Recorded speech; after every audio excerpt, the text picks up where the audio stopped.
masalah suhunya. Pasti kalian banyak khawatir karena kan ini pertama pakai Exynos, lalu bodinya ramping. Dan jawabannya, iya, ini tuh panas. Nah, lalu yang kedua yang dikhawatirkan pasti adalah masalah daya tahan baterainya. Samsung Galaxy S24. Pasti kalau kalian cari di YouTube, banyaknya tuh nemunya si varian ultranya. Kayak dianaktirikan gitu si S24 regulernya ini. Dan saya udah coba ya ponsel ini sebagai daily driver saya buat ngetik, nonton, beresin kerjaan, hiburan, dan lainnya. Bisa dikatakan S24 ini tuh versi penyempurnaan dari Galaxy S23. Yang artinya secara spesifikasi kertas tuh si S24 ini nggak jauh beda ya dengan si S23 pendahulunya. Maka dari itu, Samsung tuh ngasih treatment yang berbeda ya. Si softwarenya tuh ditajemin banget ya. Mulai dari si update softwarenya yang panjang, sampai dikasih teknologi AI. Nah, apakah kita harus membeli ya Samsung Galaxy S24 versi yang paling mini ini? Baterainya lebih kecil, pakai Exynos, dan katanya si AI-nya tuh canggih. Oke, di sini Fadil langsung aja kita review Samsung Galaxy S24.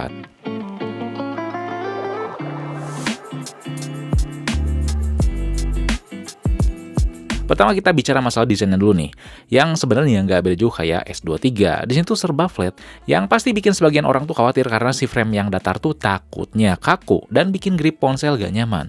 Namun tenang aja, di sini tuh Samsung udah ngedesain sudut ponsel ini begitu halus, gak nyiku, jadi nyaman banget gripnya. Lebih nyamannya juga karena seluruh permukaan bodi kecuali layar ya, dikasih lapisan yang matte, asik banget sih. Logo Samsungnya juga kayak dikasih tekstur yang agak dalam gitu dibandingkan sekelilingnya. Gak lupa buat bikin nyaman lagi, tentu dikasih feedback getar yang cukup premium di sini. Setiap aspek tuh mulai dari notifikasi nada dering atau sentuhan pas ngetik itu tuh bisa diatur ya kekuatan getarannya. Dan yang paling penting yang bikin nyaman adalah masalah ukurannya. Ya prinsip itu tetap compact ya, sedikit lebih besar dibandingkan S23 tapi gak begitu kelihatan. Jadi sebenarnya saya nggak keberatan kalau tampilannya tuh gak beda jauh kayak si S23. Karena di sini tuh bukan bicara masalah modal kecil doang. Kalaupun saya disuruh buat nilai di sisi desainnya ya, tanpa melihat ergonominya, visualnya doang, saya tetap suka kok. Simple, elegan gitu. Walaupun banyak orang yang nilai, aduh ini banyak kayak Samsung murah ya si desainnya. Ya gak masalah lah, karena kan ini tuh desain ikoniknya si Samsung. Toh kalau misalkan kita udah pegang tuh emang kerasa feel-nya beda banget kok dibandingkan Samsung yang 9 juta ke bawah. Bahkan kalau misalkan dibandingkan dengan S23 FE pun kerasa beda. Apalagi kan udah punya rating IP68 sampai si frame-nya tuh udah standar pesawat luar angkasa. Dan di sini kita gak dikasih slot micro SD ya. Jadi kalau misalkan kalian tuh beli yang waktu pre-order yang 256 jadi 512 itu tuh worth it banget sih buat dibeli. Kedua layarnya nih, ukurannya punya 6, inci bukan 6,1 inci kayak di S23. Yang jadi hal baru banget di samping bezel yang lebih kecil adalah di sini pakai LTPO AMOLED atau low temperature polycrystalline oxide. Simpelnya layar itu punya teknologi baru yaitu punya refresh rate paling rendah 1 Hz ya, sampai 120 Hz. Beda sama S23 yang cuma 60 dan 120. Sehingga secara teori ponsel itu bisa lebih irit daya karena seringnya kalau kita tuh lagi nonton atau nampilin gambar yang statis dia tuh refresh rate-nya 24 Hz. Bisa kurang. Dan kalau misalkan S23 ya kalau nyantai dia tetap 60 Hz. Lalu secara kualitas pun ajib sih, enak banget dilihatnya. Kalau kalian gak suka warna nonjok pun ada settingan natural yang tetap kedua settingan ini punya keakuratan warna yang baik. Yang sayangnya masalah kedalaman warna dia belum nyampe 10 bit. Padahal di harganya ini atau bahkan di bawahnya udah ada yang 10 bit. Enggak buat jelek si layarnya loh, enggak. Namun kalau dibandingkan atau kalian tuh pernah megang ponsel yang punya layar kedalaman warnanya tuh 10 bit atau lebih, cukup kelihatan kok. Namun sekali lagi saya tekankan enggak jadi jelek. Enggak sama sekali, tetap asik dipakai ngetik, browsing, sosial media sampai nonton. Nontonnya pun asik karena dual speaker stereonya tuh renyah banget sih. Enggak modal kenceng atau enggak modal ngebas doang. Kita juga dikasih fitur adaptive color gitu ya buat ngubah tone warna menjadi lebih natural dengan menyesuaikan pencahayaan sekitar. Tapi pas saya coba sih ini pas dinyalain agak boros baterai ya, mungkin harus nunggu update software sih. Yang saya sayangin adalah di always on display-nya. Memang bisa nampil terus, tapi saat saya review si always on display-nya tuh cuman punya satu pilihan tampilan doang. Karena kan kalau dulu ada tampilan gratisan ya buat ngubah jadi kalender atau custom pakai gambar yang kita pengen dan lainnya. Jadi ya, kalau gak suka tampilan kayak gini, kalian harus download di tema ponsel dan banyaknya ya bayar. Yap, tema-tema ponsel tuh banyak yang bayar sih di sini, yang bagusnya. Sayang emang. Always on display pun sekarang tampil lebih redup ya, lebih meminimalisir baterai yang boros. Nah, dan ada satu peringatan dari saya buat layarnya tuh lebih awet, gak burn in. Yaitu jangan nampilin wallpaper di always on display. Fitur itu awalnya kayak di iPhone 14 Pro, tapi entah kenapa Samsung milih buat ngasih opsi kayak gini. Emang gak ditampilin secara default ya, bisa dimatiin gitu, bisa dinyalain juga. Jadi fitur itu nyala di always on display bakal terus tampil ya si wallpaper yang kita pakai, tapi dengan kecerahan dan warna yang kurang jelas, lebih redup, tapi tetap aja statis, gak gerak, gak kayak si jam di always on display-nya yang selalu pindah tempat, sehingga ya bakal memicu burn in lebih cepat. Karena kalau kalian baca juga, gak dikit iPhone yang punya always on display dengan tampilan gambar terus yang nyala itu tuh burn in. Dan masalah sensor sidik jari di sini juga cepat ya pembacaannya. Saya suka sih, walaupun ini saya pakai tempered glass. Yang saya gak paham kenapa ya sampai sekarang pun ya si Face Unlock di Samsung, walaupun yang ini yang mahal, tetap bacanya tuh lambat sih. Kadang walaupun misalkan udah disetting di pencahayaan yang cukup, itu tuh tetap gagal pembacaannya gitu. Jadi saran saya mending matiin aja sih si Face Unlock-nya, pakai sensor sidik jari aja. Oke. Oh iya, kalau kalian bertanya ini wallpaper yang saya pakai tuh dari mana? Ini kalian gak akan dapat di internet ya. Ini tuh buatan AI-nya Samsung. Jadi Samsung ini bisa membuat wallpaper AI berdasarkan kata-kata yang kita input, dan setiap kita buat gak akan sama. Ya walaupun kata-katanya udah template ya, gak bisa random kita ketik, tapi udah oke sih. Fitur AI lainnya kita nanti bahas di poin 5 ya. Sekarang kita bahas fitur-fitur selain AI-nya dulu. Oke. Nah, di hardware-nya kita dikasih Wi-Fi 6E yang ternyata saat dicoba cukup bagus sih karena cakupannya luas dan kuat. Lalu ada Bluetooth 5.3 yang irit daya, walaupun ya belum 5.4 tapi oke lah. Ada juga eSIM, wireless charging, dan tentunya ada NFC. Kalau software tentunya yang wajib ini ada Samsung DeX ya. Buat bisa nampilin ponsel ala desktop gitu. Ada Edge Lighting buat permudah waktu ada notifikasi. Ada Edge Panel buat permudah pindah aplikasi, multi Windows biar bisa buka 2 aplikasi bersamaan, nyembunyiin aplikasi, auto blocker buat cegah aplikasi yang nggak diinginkan kayak virus terinstall, secure folder buat bikin workspace kedua, ada Bixby, tombol power yang bisa di custom perintahnya, berbagai gestur di layar, dan sayangnya memang gestur buat screenshot di Samsung nggak ada yang 3 jari sih, padahal itu enak. Lalu ada juga video call effect yang buat ngasih kesan background blur ya waktu video call atau ngasih warna lain, atau bisa juga pakai wallpaper, dual messenger buat gandain aplikasi sosial media, dan device care buat mantau masalah baterai, penyimpanan, dan pemeliharaan perangkat lainnya. Untuk penampilannya selain tadi ada AI wallpaper, ada juga color palette yang bisa menyesuaikan warna sistem dengan kayak wallpaper, ganti tombol navigasi, dan berbagai tema dan font yang bisa kita ubah. Sekarang kita bahas si pengalamannya gimana nih. Dan saya pengen bahas di awal masalah suhunya. Pasti kalian banyak khawatir karena kan ini pertama pakai Exynos, lalu bodinya ramping. Dan jawabannya, iya ini tuh panas. Tapi bukan menjadi hal yang aneh. Karena ya, ini tuh dalam konteks apapun ya, mau ponsel, laptop, tablet. Kalau misalkan ada suatu mesin yang bertenaga, di packing di sebuah body yang slim, pasti masalah suhu dan manajemen performa tuh gak akan sebaik si device lain yang punya perangkat lebih bongsor. Pasti. Itu tuh gak akan aneh, emang udah hukumnya seperti itu. Mau itu tuh MediaTek, AMD, Intel, Snapdragon, Kirin. Pokoknya kalau misalkan emang bodinya tuh slim gitu dan ada perangkat lain dengan spek sama tapi lebih bongsor, si lebih bongsor pasti lebih enak sih performanya. Walaupun ya mungkin gripnya kegedean. Pasti ada plus minusnya. Dan sekali lagi ketika saya coba ponsel itu emang kerasa panas. Namun tetap panasnya tuh standar flagship gitu. Bukan standar gak wajar atau malah gak standar kayak si Snapdragon 888 dulu. Gak kayak gitu ya. Bisa dikatakan memang ada ponsel flagship yang lebih adem dibandingkan S24 ini. Terlepas masalah ukuran bodinya. Tapi panas di S24 ini masih dapat diterima. Dan panasnya ini nggak selalu muncul ya, kerasa kalau emang dipakai intens aja. Yang harus diapresiasi di masalah suhu ya, di body yang kecil ini adalah masalah penurunan atau pelepasan suhunya. Samsung ngeklaim di sini tuh pakai sistem pendingin yang cukup besar. Dan ternyata memang bukan omong doang, bisa bekerja dengan baik ya, karena pas suhu naik turunnya juga cepet, gak lama. Pemakaiannya tuh beneran menyenangkan kok, solid luar dalam. Gak modal compact doang atau gak modal ada AI doang.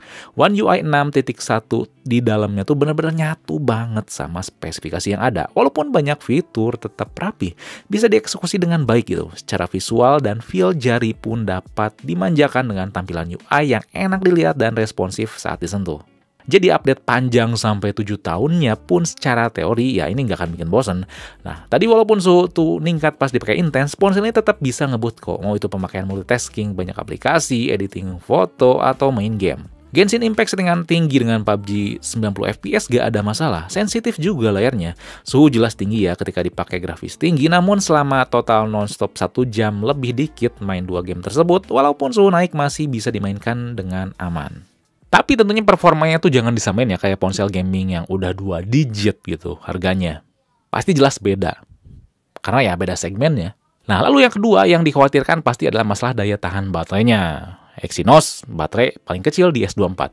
Pertama yang harus kalian ketahui, di One UI 6.1 ini masalah screen on time tuh agak berbeda dengan One UI sebelumnya. Jadi kan kalau misalkan One UI sebelumnya tuh screen on time tuh ditampilkan berdasarkan sekali kita pengecasan gitu. Misalkan udah ngecas 90%, 100%, nah itu baru dihitung sih screen on time-nya. Tapi sekarang tuh dihitung per hari. Jadi mau kalian tuh mau ngecas sampai 3 kali pun itu tuh gak akan dihitung per pengecasan, tapi per hari tetap ya. Jadi kalau misalkan kalian tuh lihat di tabel screen on time-nya, baterainya tuh bisa nyampe 120% lah, 200% lah, dan sebagainya gitu. Dan emang sebenarnya si screen on time tuh lebih enak setiap si pengecasannya gitu, bukan per hari. Jadi makanya waktu di forumnya Samsung, waktu One UI 6 tuh masih beta, banyak yang protes, namun ya belum digubris. Nah, balik lagi ke screen on time atau SOT dari S24-nya ya. Saya coba pakai sedang ke agak berat ya, kayak multitasking, pakai foto, video, buka berbagai aplikasi sosmed. Pokoknya emang agak sedang ke berat lah. Pasti saya tuh gak bisa lebih dari 5 jam. Gak bisa gitu. Rata-rata tuh 3 jam lebih gitu. Hampir 4 jam. Agak sulit buat mencapai 4 jam lebih.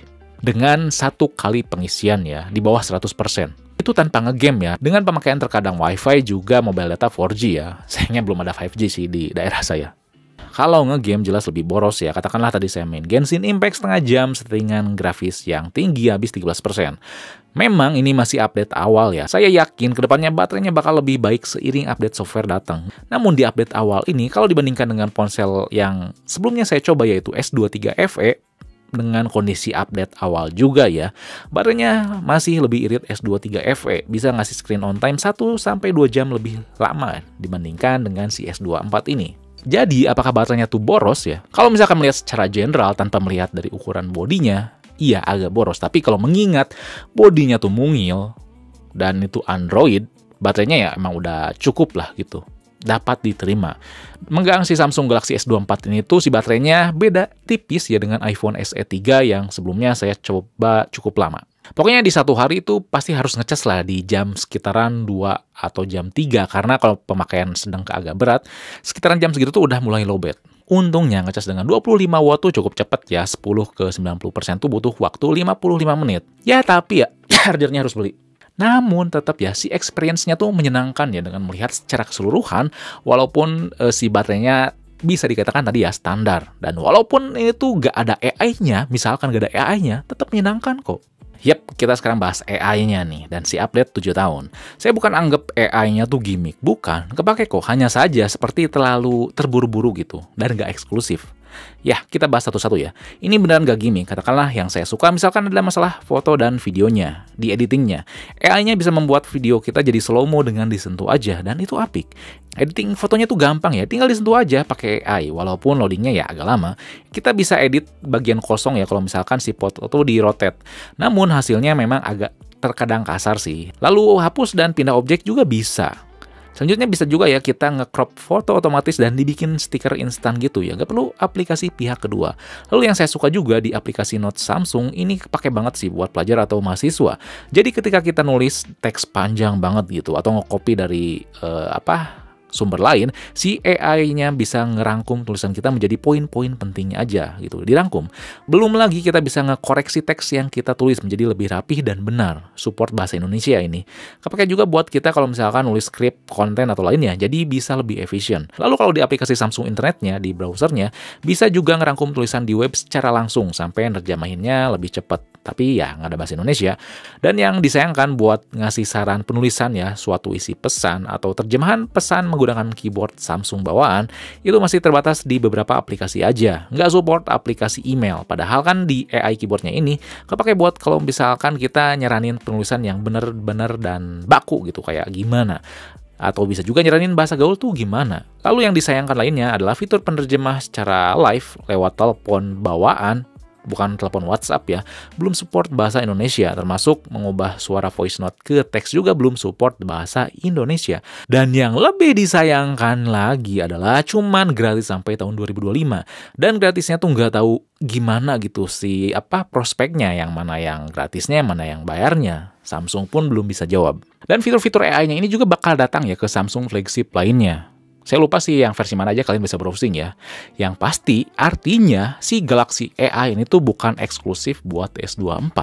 Padahal sih bakal kelihatan keren dan bagus gitu kalau misalkan si AI-nya tuh bener-bener diolah di Galaxy S24 gitu. Cuman S24 aja, eksklusif.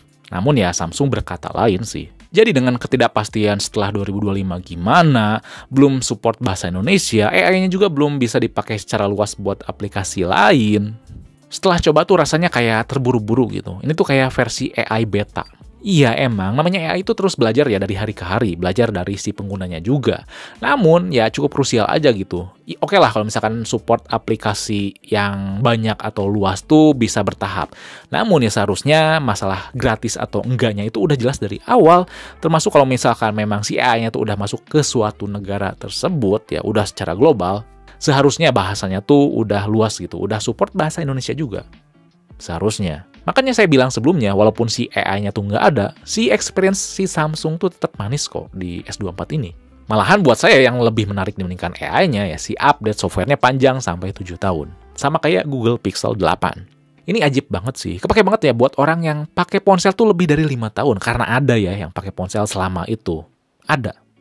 Kalaupun kalian tuh mikir ya mubazir kalau misalkan ya saya tuh jarang sih megang ponsel sampai 7 tahun. Ya udah, kalau misalkan kalian tuh jual si S24 ini, lalu ada orang yang pengen beli juga pasti seneng karena pasti ya gak dikit orang yang pengen beli ponsel second tapi bertanya-tanya apakah update softwarenya masih panjang atau enggak. Oke, jadi jelas kan, si update software panjang ini tuh bukan cuman buat satu orang aja, tapi buat orang selanjutnya gitu. Maka dari itu, secara teori kan bakal lebih dikit ya buat orang yang ganti ponsel ke flagship Samsung lain ya. Maka dari itu Samsung mutusin buat ada hal berbayar lainnya ya di AI ini biar tetap dana itu mengalir sih. Jadi ya wajar gitu narik dana buat AI. Terlepas memang AI sendiri itu butuh dana yang besar. Nah terakhir nomor 6, kameranya nih. First thing first, saya pengen bahas masalah upload di sosial media. Ini tuh bagus. Samsung ngeklaim bisa upload media HDR, khususnya di Instagram, tapi sebatas baru feed dan Reels doang, story-nya belum. Dan memang benar saat saya coba upload story langsung dari Instagram, si langitnya tuh terlihat lebih pucat dibandingkan upload menggunakan kamera bawaan. Namun, secara overall, hasil story-nya tuh cakep sih, upload dari hasil kamera bawaannya, smooth. Resolusinya udah maksimal 1080p. Lebih jelasnya kalian bisa lihat ya, langsung di highlight Instagram kami. Nah, yang menarik di foto feed-nya nih, buat kalian yang pengen lihat hasilnya, pastiin layar ponsel kalian tuh udah dukung HDR. Kalau enggak, agak susah lihat bedanya. Bisa, cuman ya agak susah. Kalau kalian tuh pengen lihat langsung, bisa langsung aja ke Instagram kami ya. Udah ditaruh di feed. Jadi saat upload hasil dari S24, hasilnya tuh cerah banget. Kontrasnya, warnanya, detailnya tuh cakep banget. Untuk membuktikannya, saya kirim fotonya ke ponsel lain dan upload di ponsel tersebut. Hasilnya si feed foto yang saya upload tuh kelihatan pucat, kelihatan beda lah. Walaupun saya nggak di zoom fotonya. Jadi memang bukan isapan jempol belaka. Kalau Reels-nya, sayangnya saya nggak bisa lihat perbedaannya begitu jauh kayak fotonya. Sedikit kelihatan lebih cerah dibandingkan ponsel lain, tapi tetap oke kok. Sehingga ini tuh bisa jadi opsi menarik kalau kalian tuh influencer atau businessman atau siapapun yang butuh upload konten dengan kualitas tinggi, bahkan saat ini statusnya lebih tinggi dibandingkan iPhone.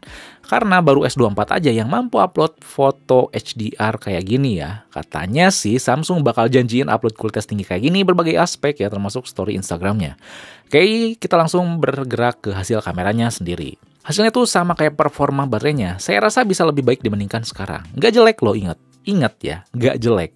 Standar flagship banget. Namun hasilnya tuh kerasa Samsung berusaha buat ningkatin dynamic range-nya. Yang terkadang hasil bayangan dan kontras tuh agak kelewatan. Jadi yang gelap lebih kelihatan gelap. Untungnya algoritmanya tuh pandai ya buat meminimalisir noise, sehingga noise-nya tuh kondisi apapun cukup minim terlihat. Warnanya agak terlihat natural, maka dari itu saya baca berita pun Samsung kabarnya lagi nyiapin bawa update kamera yang bisa menghasilkan kualitas lebih natural. Yap, di sini tuh dalam kondisi apapun Samsung terlihat berusaha buat memberikan hasil yang dinamis ketimbang natural. Bukan hal yang jelek kok, karena komposisi yang ada tuh kelihatan nyampurnya pas, walaupun tadi kadang kelihatan over. Kondisi cahaya gimana pun saya cukup suka hasilnya. Mau itu lensa utama, ultrawide atau tele. Lensa telenya memang punya aperture yang terbatas, sehingga kalau minim cahaya ya dia kelihatan lebih gelap dibandingkan lensa utama, begitupun ultrawide-nya. Hal lain yang terasa kurang selain masalah HDR yang kadang berlebihan adalah sektor mode portrait-nya sih. Seleksinya seringnya kelihatan maksain. Kalau selfie-nya udah mantep sih, perbaikan yang dibutuhkan tuh gak terlalu kayak kamera belakangnya, udah pas. Saya suka foto malam hari, backlight, dia udah bisa handle dengan baik, jadi bisa dikatakan gak cuman jagoin kamera belakang doang. Hanya saja kalau malam hari terus pengen bagus hasilnya dan pakai mode malam, selfie-nya tuh kalian harus steady banget sih biar gak blur. Jadi untuk dapetin hasil yang maksimal di kondisi terbatas, kamera depannya butuh waktu lebih dibandingkan kamera belakang. Yang saya suka juga di setiap penggunaan tuh seamless ya saat pindah kamera, gak kayak dulu patah-patah. Termasuk preview di kamera dengan hasilnya tuh udah akurat ya, nggak beda gitu. Lalu hasil videonya pun udah pas sih. Di sini dynamic range-nya tuh kelihatan renyah banget. Nggak terlalu berlebihan kayak di fotonya. Di detail dan komposisi lainnya tuh pas. Perpindahan fokusnya udah baik. Walaupun nggak ada lensa makro, ambil video jarak dekat tuh udah apik banget sih. Tentunya kita juga bisa pindah-pindah lensa ya waktu lakuin perekaman pas 4K. Video kamera belakangnya memang bisa nyampe 8K ya, tapi saya nggak nyaranin sih karena cepet banget panas. Dan lagian 8K juga masih overkill sih. Lagian siapa yang mau nonton 8K di YouTube, pasti ya kuota kalian tuh gak akan cukup. Yang saya suka juga saat low light-nya nih, ini konteksnya bener-bener malam hari ya, minim cahaya. Emang terlihat ada jitter dan noise, tapi Samsung mampu menangkap detail objeknya tuh apik. Genangan air tuh masih terlihat refleksinya, kontrasnya terlihat gak berlebihan, pokoknya untuk malam hari ini bisa diandalkan. Untuk lensa utamanya ya, ultrawide dan tele di malam hari videonya ya kurang, dan itu wajar, tapi tetap standar flagship. Dan untuk video selfie-nya udah asik sih, kayak hasil fotonya. Lebih terlihat natural dibandingkan kamera belakangnya. No comment lah buat hasil kamera depannya. Kalian bisa lihat langsung hasilnya. Oke, buat dipakai vlogging tuh asik. Dan ingat ini bisa pindah-pindah lensa waktu lakuin perekaman dengan resolusi 4K. Lebih bagus dibandingkan iPhone. Karena beneran HDR gitu. Dan pastiin ya, si ponsel kalian emang udah support HDR. Jadi lebih kelihatan sih hasil perbedaan foto feed-nya antara yang diupload di S24 dan enggak diupload di S24. Tapi hasil fotonya sumbernya sama kameranya. Jadi sebenarnya kalau kalian tuh pengen beli Samsung Galaxy S24 ini karena AI-nya itu bukan pilihan terbaik sih. Bukan alasan yang terbaik. Kalau memang benar-benar pengen beli ponsel dengan alasan AI yang kuat, mending nunggu aja nanti tahun 2025 sih. Setelah Samsung memberikan kejelasan yang pasti. Atau malahan ada kompetitor lain yang punya AI juga namun dengan lebih jelas gitu. Oke? Alasan kalian beli Samsung Galaxy S24 ini adalah kalau kalian tuh lagi cari ponsel flagship yang compact, yang benar-benar nyampur ya antara software dan hardware-nya dengan manis, yang juga dapat bonus update software panjang sampai 7 tahun, lebih lama dari Apple, ya ini pilihan yang tepat. Layak dibeli kalau kalian tuh belum pernah icip S23. Kalau kalian user S23 sih saya gak rekomendasiin beli ini ya. Emang nanti ada flagship compact lebih murah ya, kayak Zenfone 11 atau Xiaomi 14. Namun saya yakin bakal sulit buat ngalahin keseimbangan yang ada di Samsung Galaxy S24 ini. Hanya saja kekurangan yang harus diterima saat ini setelah saya coba adalah kualitas baterainya yang memang belum memuaskan. Lalu kedua adalah masalah AI-nya yang belum matang sih. Gak jelas gimana masalah 2025 ke depannya. Yang sekarang udah dicoba tuh bahasanya belum luas termasuk gak ada bahasa Indonesia gitu. Jadi AI dan baterai tuh harus nunggu update software dulu. Oke? Sisanya udah manis sih, udah apik buat dibeli. Oke, jadi sekali lagi kalau misalkan belum icip S23, kalian bisa langsung beli S24 ini kalau butuh flagship yang emang benar-benar oke ya. Bukan modal kecil doang atau bukan modal AI doang. Namun kalau kalian tuh pengen sabar, kayaknya nanti di Samsung Galaxy S25 bakal bawa perubahan yang menarik sih. Kayaknya ya.